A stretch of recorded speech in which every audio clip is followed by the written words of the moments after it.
অন্নপূর্ণা ভাণ্ডারের জন্য দ্বিতীয় নোটিশ জারি করল। দ্বিতীয় নোটিশে ভেরিফিকেশন অর্থাৎ তোমাদের ভেরিফিকেশন প্রসেস এবার শুরু হয়ে গেছে। যে 4টি কারণ জানিয়ে দিল সরকারিভাবে যে কারা কারা প্রকল্পের টাকা পাবে না, যেগুলো তোমাদের সম্পূর্ণ এই ভিডিওর মাধ্যমে তোমাদের কাছে ডেসক্রাইব করব। যে নতুন নোটিশটি তোমাদের জারি হয়েছে সম্পূর্ণ সরকারিভাবে দ্বিতীয় নোটিশ প্রকাশিত করেছে, এবং এই নোটিশটা প্রত্যেকের জন্য খুব ইম্পর্টেন্ট। তার কারণ হচ্ছে এই নোটিশে এমন 4টি পয়েন্টগুলোকে তুলে ধরা হয়েছে যে কারণের জন্য অবশ্যই কিন্তু তোমাদের জানাটা দরকার। তো চলো ভিডিওটা শুরু করছি।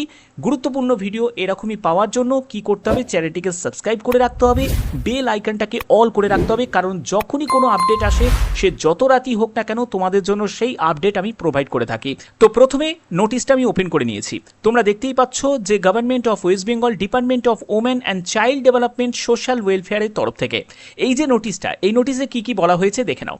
যে নোটিশে বলছে যে request for verification of Annapurna Yojana, Annapurna যোজনার জন্য ভেরিফিকেশন প্রসেস কিন্তু শুরু হয়ে গেছে। এবার তোমাদের যে ডিস্ট্রিক্টগুলো তোমরা দেখতে পাচ্ছ এখানে, যেমন 23 জেলার, প্রত্যেকটা জেলার কিন্তু এখানে লিস্টে নাম রয়েছে। তোমরা অবশ্যই যেটা করবে, কমেন্টে প্রত্যেকে কিন্তু তোমার জেলার নামটা অবশ্যই তোমরা জানিয়ে দিও। তোমরা এখানে প্রত্যেকটা জেলা কিন্তু তোমরা লিস্টে দেখে নেবে, এখানে কিন্তু প্রত্যেকটা জেলার কিন্তু নাম রয়েছে, ঠিক আছে। এবার হচ্ছে যে মেন পয়েন্টগুলো আমি তোমাদের এক এক করে ডেসক্রাইব করছি। যে 4টি ভ্যালিড পয়েন্টগুলো বলা হয়েছে আমি সম্পূর্ণ তোমাদের বলবো। এখানে বলছে যে ম্যাডাম স্যার, ঠিক আছে, with reference to the above mention subject you are requested to arrange verification of approved beneficiaries of Annapurna Yojana. Annapurna যোজনার জন্য যে ভেরিফিকেশন প্রসেস তারা শুরু করেছে, অর্থাৎ যে যাচাই যে পর্ব সেটা কিন্তু শুরু হয়ে গেছে। তার কারণ হচ্ছে তোমরা জানো যে যারা যারা লক্ষ্মী ভাণ্ডারের সুবিধা পায়, যারা লক্ষ্মী ভাণ্ডারের সুবিধা পেত তারাই কিন্তু অন্নপূর্ণা ভাণ্ডারের সুবিধা পাবে। তো সেক্ষেত্রে সেই যে ভেরিফিকেশন একটা প্রসেস, অর্থাৎ কারা যোগ্য কারা অযোগ্য, সেই যে প্রসেস সেটা কিন্তু চলছে, এবং সেই ভেরিফিকেশন প্রসেসের জন্য যে নোটিশটা তোমাদের জারি হয়েছে যেটা হলো দ্বিতীয় নোটিশ। তো দেখো এবার কারা কারা অ্যাপ্রুভাল হবে কারা অ্যাপ্রুভাল হবে না সেই ব্যাপারটা নিয়ে কিন্তু তোমাদের একটা লিস্ট প্রকাশিত করেছে, মানে একটা 4টে পয়েন্ট বলেছে যে কারণের জন্য, ঠিক আছে। এবং সেই এলিজিবল যারা ক্যান্ডিডেট, মানে যারা অযোগ্য, সেই অযোগ্য কী কারণে তারা অযোগ্য বলে ডিসাইড হবে সেই ব্যাপারটাও কিন্তু সরকারিভাবে জানানো হয়েছে। তো দেখো আমি তোমাদের ব্যাপারটা বুঝিয়ে দিচ্ছি। দেখো প্রথম যে পয়েন্টটি বলছে সেটা হলো অ্যাবসেন্টি, যে অনুপস্থিত ছিল।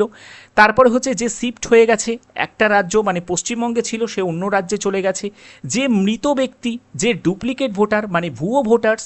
তো সেই সব যারা মানে প্রার্থী ছিল যারা এতদিন হয়তো লক্ষ্মী ভাণ্ডারের সুযোগ পেত, কিন্তু অন্নপূর্ণা ভাণ্ডারে কিন্তু তারা এই সুযোগ কিন্তু আর পাবে না। তো সেক্ষেত্রে বলে দিয়েছে যে in draft list as per the electoral roll published on 16ই ফেব্রুয়ারি 2026 সেই ড্রাফট লিস্ট কিন্তু প্রকাশিত হয়েছে। সেই ড্রাফট লিস্টে যাদের নাম আছে who were the subsequently not include, যে ফর্ম নাম্বার 6-এও কিন্তু তারা ইনক্লুডেড নয়, তো তাদেরকে কিন্তু বাদ দেওয়া হবে, তাদেরকে অন্নপূর্ণা যোজনার যে ফেসিলিটি তারা কিন্তু পাবে না। দ্বিতীয় হচ্ছে deletion in the second list after publication of draft list publish করার পরে, তারপর যখন সেকেন্ড লিস্ট যখন প্রকাশিত হয়েছিল সেই সেকেন্ড লিস্টে যাদের ডিলিটেড ক্যান্ডিডেট তারাও কিন্তু পাবে না। তারপরে হচ্ছে 3 নম্বর বলছে ডিলিটেড আফটার অ্যাডজুডিকশন, তো অ্যাডজুডিকশনের পরে যারা ডিলিটেড তাদের ক্ষেত্রেও কিন্তু তারা কিন্তু এই অন্নপূর্ণার ফেসিলিটি পাবে না। আচ্ছা 4 নম্বর পয়েন্টটা বুঝে নাও। ASDD found during voter information slip, অর্থাৎ যে ভিআইএস যে স্লিপ ডিস্ট্রিবিউট হচ্ছিল সেই ডিস্ট্রিবিউটে তাদের যদি ASDD যদি ফাউন্ড পায়, ঠিক আছে, অর্থাৎ অ্যাবসেন্টি, শিফটেড হয়েছে বা ডেট কোনো মৃত ভোটার বা ভুয়ো ভোটার যদি থাকে, তো সেই ক্ষেত্রে তারাও কিন্তু এই প্রকল্পের কিন্তু ফেসিলিটি পাবে না, ঠিক আছে। এই ব্যাপারটা কিন্তু পরিষ্কার করে বলা রয়েছে, ঠিক আছে।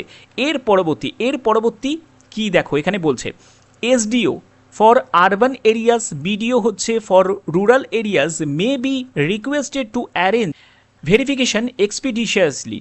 তো এখানে তোমাদের বলছে যে তাদেরকে ভেরিফিকেশন করতে হবে, অর্থাৎ SDO BDO তাদেরকে অনুরোধ করা হয়েছে তারা যেন পুরো ভেরিফিকেশনটা ভালো করে এবং যেখানে বলছে যে if any such ineligible beneficiaries, অর্থাৎ যদি কোনো মানে অযোগ্য বেনিফিশিয়ারিজ থাকে তাদেরকে আইডেন্টিফাই করতে বলছে, such the beneficiaries is to be the marked, ঠিক আছে। তো তাদেরকে অবশ্যই তাদেরকে ভেরিফাই করতে বলছে এবং সেটা কিন্তু ডিস্ট্রিক্ট ম্যাজিস্ট্রেটের দ্বারাই হবে এবং যেটা তোমাদের এখানে পোর্টাল 25/5/2026 সেই রিপোর্টে কিন্তু সেটা জানাতে হবে। এবার যে কারণে তাদেরকে মানে ডিসকোয়ালিফিকেশন করা হচ্ছে সেই কারণটাও কিন্তু জানানো থাকবে। এবার দেখো তোমাদের যে চার্টটা, সেই চার্টটা কেমনভাবে প্রিপেয়ার্ড হবে, যে কারা কারা অন্নপূর্ণা ভাণ্ডারের ফেসিলিটি পাবে না, তো সেই চার্টের মধ্যে কেমনভাবে সেই চার্টটা থাকবে। দেখো সেই চার্টেতে হচ্ছে যে মানে ক্যান্ডিডেটের তার নাম থাকবে, তার অ্যাপ্লিকেশন আইডি থাকবে, তার আধার নাম্বার থাকবে এবং তাকে কেন মানে ডিসকোয়ালিফাইড করা হলো সেই কারণটাও কিন্তু এখানে উল্লেখ করা থাকবে। যে চারটে পয়েন্ট, এই চারটে পয়েন্ট যদি ফুলফিল না থাকে তাহলেই কিন্তু তারা কিন্তু এখানে ডিসকোয়ালিফাইড হয়ে যাবে এবং এখানে অ্যাপিল ফাইল সেটার ক্ষেত্রেও কিন্তু এটা মেনশন করা থাকবে। তো এখানে আরেকটি গুরুত্বপূর্ণ পয়েন্ট বলে দিয়েছে, সেটা হলো please ensure Aadhaar link bank account, অর্থাৎ প্রত্যেক ক্যান্ডিডেটকে কিন্তু এটা সরকারিভাবে মেনশন করে দিচ্ছে যে অবশ্যই তোমাদের ডিবিটি করাতে হবে। এবার ডিবিটি রিলেটেড কিন্তু অলরেডি তোমাদের কাছে আমি ভিডিও প্রোভাইড করেছি, তোমরা চ্যানেলে ভিজিট করো, সেখানেই তোমরা দেখতে পাবে ডিবিটি রিলেটেড ভিডিও আমি দিয়ে দিয়েছি। আচ্ছা, আর একটা ব্যাপার বলে রাখি, তোমাদের কিছুটা কনফিউশন থাকতে পারে, সেটা হলো যেটা হচ্ছে তোমাদের গতকাল যে নোটিশটা জারি করেছিল সেই নোটিশটায় তোমাদের বলে রাখি, এই যে তিনটে পয়েন্টের তোমরা একটা পয়েন্ট তোমরা বুঝতে পারছো না, যে অনেকে বলছে যে স্যার আমি তো মানে আমার মা পেনশন পায় তাহলে কি হবে, বা অনেকে বলছে যে আমার স্বামী পেনশন পায় তাহলে আমার সঙ্গে কি সম্পর্ক রয়েছে। দেখো তোমাদের এখানে আমি বলে দিই যে এইখানে যদি তোমার স্বামী যদি পেনশন পায় আর তুমিও নিশ্চয়ই পেনশন পাচ্ছ, কারণ হাফ পেনশন তো তুমিও পাচ্ছ, ঠিক আছে, তো সেক্ষেত্রে কি হয়, তো তারা কিন্তু এই ফেসিলিটি পাবে না, মানে অন্নপূর্ণা ভাণ্ডারের প্রকল্পের যেটা সেটা কিন্তু তারা পাবে না, কারণ এখানে বলাই রয়েছে। এছাড়া দেখো তোমাদের বলে রাখি, যারা গভর্নমেন্ট এমপ্লয়ি তারাও কিন্তু পাবে না, ঠিক আছে।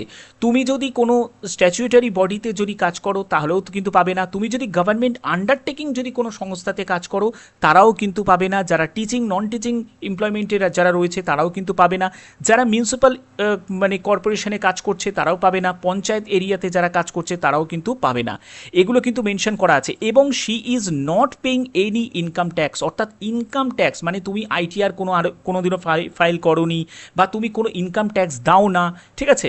এবার তোমার যদি ইনকাম থাকে তাহলেই তুমি ট্যাক্স দেবে, তুমি যদি একজন হাউস ওয়াইফ হও তাহলে তো নিশ্চয়ই ট্যাক্সের কোনো প্রয়োজন নেই। তাহলে সেক্ষেত্রে এইসব কন্ডিশনগুলো কিন্তু এখানে মেনশন করা আছে। আর 25 থেকে 60 বছরের মধ্যে তোমাদের বয়স হতে হবে। এবং যারা যারা তোমরা form fill up related video চাও তারা কিন্তু অবশ্যই কিন্তু আমাকে কমেন্ট করে জানাবে যে sir form fill up related video আনবেন, তাহলে আমি তোমাদের জন্য form fill up related video অবশ্যই তোমাদের জন্য প্রোভাইড করব। তো আশা করি ভিডিওটা ভালো লেগেছে। যদি ভিডিওটা ভালো লেগে থাকে কি করতে হবে, চ্যানেলটিকে সাবস্ক্রাইব করে রাখতে হবে, বেল আইকনটাকে অল করে রাখতে হবে।